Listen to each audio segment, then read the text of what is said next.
Naskah Perjanjian.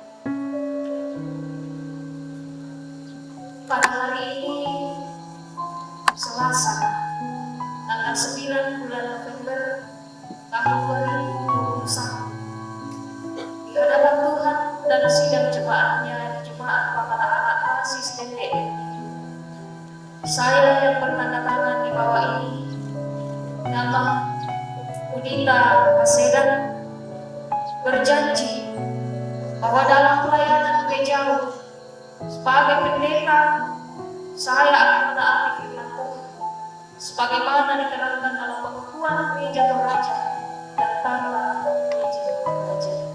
Semoga Tuhan menolong saya yang berjanji, Udita Hasedan, menyaksikan majelis gereja Toraja Jemaat Pemata Anak, Ketua Penatua Markus Pasang, Sekretaris Penatua Asal.